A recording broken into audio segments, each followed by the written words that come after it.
Sa edad na 66, muling nabigyan ng pag-asa si Aling Teresita Dumlao, senior citizen mula sa Barangay Villa Rosa, Licap, matapos mapabilang sa programang kabutehan para sa Nova Ecijano ng pamahalaang panlalawigan.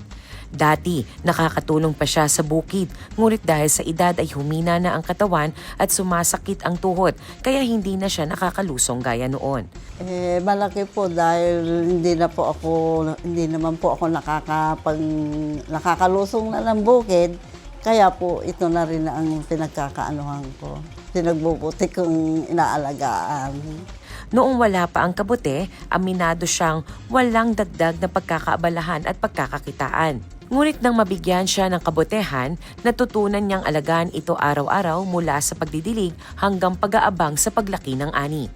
Naging dagdag kabuhayan din ito sa kanya tuwing may anihan at may naibebenta. Bukod dito, malaking tulong din ang kabute dahil nagiging ulam ito ng kanilang pamilya araw-araw. Kung minsan, namimitas ako, binibenta ko, ganyan. Meron na po ako na ibentang mahigit 2 kilo.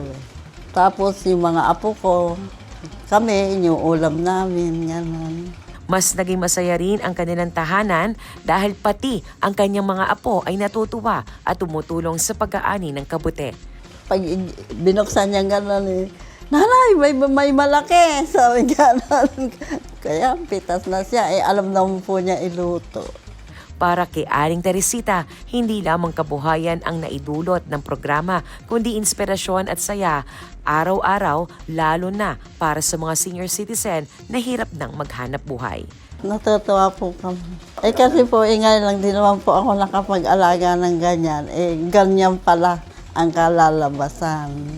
Mahalaga po dahil kahit pa paano makakabili rin po kami ng iba naming mga panggamit sa pang-araw-araw. Nagpapasalamat po ako sa iyo, Gov. Umali, dahil isa po ako na napabilang na pinagkalooban ng ganitong project.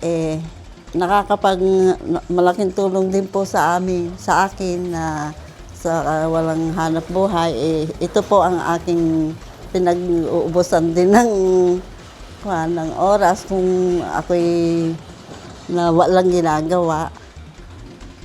Salamat po. Shane Tolentino para sa Balitang Unang Sigaw.